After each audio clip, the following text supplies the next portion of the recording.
It was 15 years ago on May 29, 2006, when Juarez Coro arrived as an uninvited guest to a picnic at the popular South Shore Park in the Bayview neighborhood of Milwaukee, where hundreds of people had gathered to celebrate Memorial Day. During the picnic, Juarez Coro caused a commotion and demanded to see his 3-year-old daughter, who was in attendance at the gathering.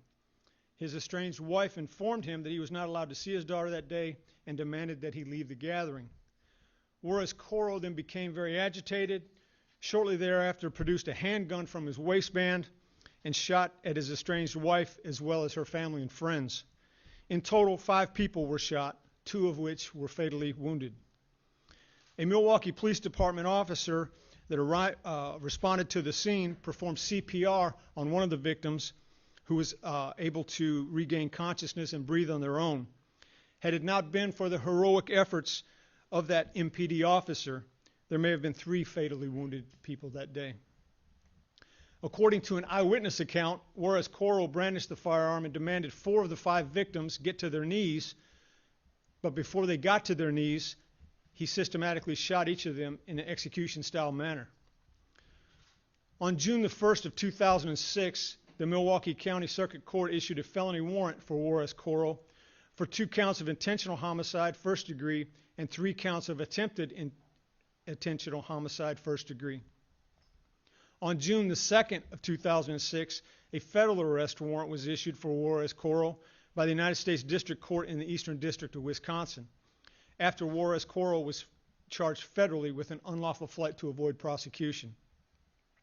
He is believed to have fled to Mexico. However, he has ties to Milwaukee, and we are encouraging anyone with information to come forward.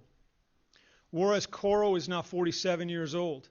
He is believed to weigh between 180 and 200 pounds, has brown eyes and dark hair, which may be graying a bit. He usually wears a mustache and sometimes a beard. He's between 5'5" and 5'7" in height. Juarez Coro should be considered armed and dangerous. The FBI is offering a reward of up to $100,000 for information leading directly to the arrest of Juarez Coro.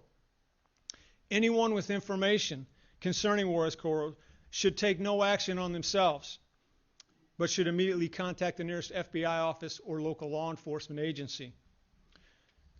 All information can remain anonymous and confidentiality is guaranteed. Individuals calling from outside the United States should contact the nearest U.S. embassy or consulate or call 1-800-CALL-FBI. That's 1-800-CALL-225-5324, and that's 24 hours a day. You can also submit tips online at tips.fbi.gov. That's tips.fbi.gov. This is a huge undertaking by the FBI office to have a top 10 fugitive in the Milwaukee division. This is the 3rd time this has occurred in the past few years, which is really a huge task. I can tell you, as serving before in my former capacity at FBI headquarters, and I had the FBI Top 10 program, this is a very, very special circumstance. What happens, just for your awareness, is the FBI canvasses all 56 FBI field offices and our leaguettes overseas to query to see if anyone has anyone they want to nominate to be added to the FBI's Top 10 Most Wanted list. So everyone submits who they feel that, from their appropriate divisions. And again, this is the 3rd time Milwaukee has had a top 10 on the list in the recent years. So at this time, what I'd like to do is introduce Chief Norman for a few remarks, and afterwards we'll take any questions you may have. Thank you. Thank you, Mr. Hughes. On behalf of the Milwaukee Police Department, I'd like to thank the FBI, and most specifically Special Agent in Charge, Mr. Hughes, for inviting us to be a part of this effort. While the Milwaukee Police Department is not proud to have someone on the top 10 fugitive list, we are proud of our relationship with the federal partners, more specifically the FBI, and proud that we're able to have more efforts put forth to bring justice to the victim's family, and the city of Milwaukee. Again, on behalf of the Milwaukee Police Department and also our partner FBI, we implore anyone in the community who have information on this fugitive to please come forward and assist us in closing this effort. Thank you. At this time, I'll take any questions you may have. Can you tell us what changed in the last 15 years to rise to this level that now he's on the radar of federal authorities? Has he done anything in the last 15 years? We have received ongoing information throughout the years. At this time, we have received more information, but we're asking for people's help in this case because we do know he has family and friends still here in the Milwaukee area and also in Mexico, and we're hoping that someone will come forward on that. As far as what has changed, something like this, it doesn't need to change. As egregious as this crime was, this helps bring closure to the victims, and that's what we're going to do. We don't give up. We're not going to stop until we find him. So he's not suspected of committing any other crimes in the last 15 years? Not that we're aware of. And you believe right now he's in Mexico? That's what we believe, yes. And you mentioned a little bit about, we could talk more about the criteria. Mm-hmm. You mentioned going around the field offices and nominees. Mm-hmm. Is there anything else that gets somebody on this top 10 list besides canvassing the field offices? Well, any field office at any time can submit a nomination. Obviously, someone has to come off of the list for someone to be added to. We recently had one of our top 10s that was captured, Saeed, who was captured. Actually, he was in Egypt. We knew he was in Egypt. We attempted to take him off the list because we knew where he was at the time, but we didn't have a way to extradite him because we couldn't do that from Egypt. But he did leave the country. When he did, we picked him up, and he was arrested at that point. So he came off the list. So there has to be an opening on the list in order to get someone else added to it because it's limited to 10. As far as what made this so special, it's the egregious acts that he committed. I mean, basically, he tried to execute 5 people or more. And the place where it took place was in a park, public park, on Memorial Day, hundreds of people celebrating, picnicking. There was a playground right across the street from where this was located where there were anywhere from 75 to 100 kids playing. So this gentleman had no idea, or maybe he did have an idea, but he just didn't care what else was around him at the time. So based on all of these factors, we take all that into consideration again, and that's what FBI headquarters does, and that's how they make the selections. Was he living in Milwaukee at the time? To the best of our knowledge, he was, yes. Can we talk? Oh, sorry. It says the dispute with his wife and daughter led to the shooting. Did he kill his wife or daughter? Were they one of the two? No, the wife and the daughter were not killed that day. But I'm not going to speak to the victims again. We want to respect their privacy, and again, we don't want to re-traumatize them. This is an announcement that we're making, and it's based totally on him and his acts, and it's hopefully to bring justice to that family. Can we talk about what kind of information would help at this time? Mexico, obviously a large region. Mm-hmm. What information are you looking for? Any information. If anyone knows where he's at specifically, if anyone has seen him recently, if anyone has spoken with him recently, if anybody has any information about this gentleman, where he may be at this time, that's what we're looking for. And I know at times it seems like, well, if he's in Mexico, chances of us actually getting him are slim to none. That's not the case. I can tell you, again, serving in my last capacity, having the Top 10 program, we've brought back numerous fugitives from Mexico. Chief Norman or Inspector Formolo, were you guys here in 2006? Do you remember this? Actually, I do. Actually, I was on the homicide unit at the time.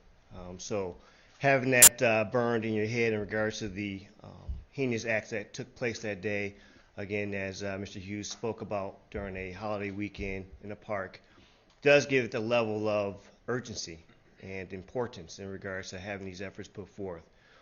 I'm very proud to be able to be a part of this where, yes, I was a homicide detective at the time and now in the capacity of acting chief, and see that there has not been a giving up of hope of having a resolution to bring this fugitive to custody. So I'm very excited to see that these efforts are, put forth to the public, and again, implore the public to assist us in bringing closure, not only to the victims, but to our city. Thank you. Will there be billboards? We have a larger campaign, that we will do. So there's a possibility you'll see it on billboards. You'll also see it in the national media. Again, we have many media outlets nationally from headquarters that this information will be put out to, and we have other avenues also that we utilize. Will the Milwaukee Police Department have any role in this investigation from here moving forward? As far as the investigation goes at this time, it's a federal fugitive. Again, they will assist us, but it is basically an FBI investigation at this point, and we're going to do everything we can to track him down. Question for Chief. Sorry. Do you know if the officer who saved that third person is he or she still on the force? Do you know them?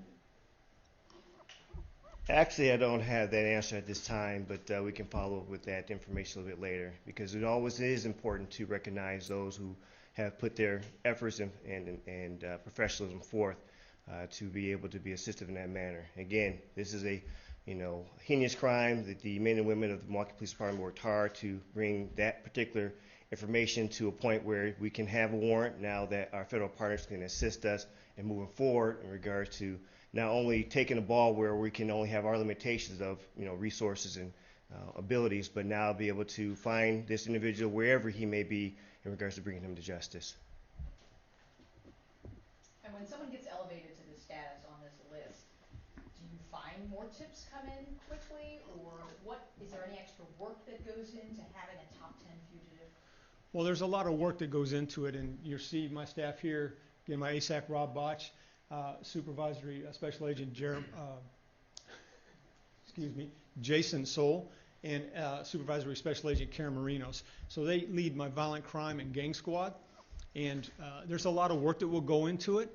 Again, the case agent will be involved, communicating with our legates, our legal attaches in Mexico City, and also with anyone else that contacts us. To answer your first question, yes, a lot of times we do get a rash of information as soon as we put something out, and it depends on the information we get, if there's follow-up investigation that needs to be conducted at that point. You mentioned someone stepping up to save the third life there. Did someone step in, because you mentioned he knelt 4 or 5 people down, did someone step in and kind of chase him away before he could kill other people? There were family members and friends that tried to engage him to stop. Again, he actually discharged his weapon, emptied his weapon, reloaded it, and began shooting again, and then took off running, is the way it occurred.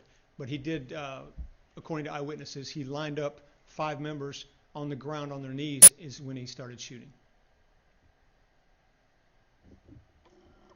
Any other questions? All right, thank you very much. Thank you.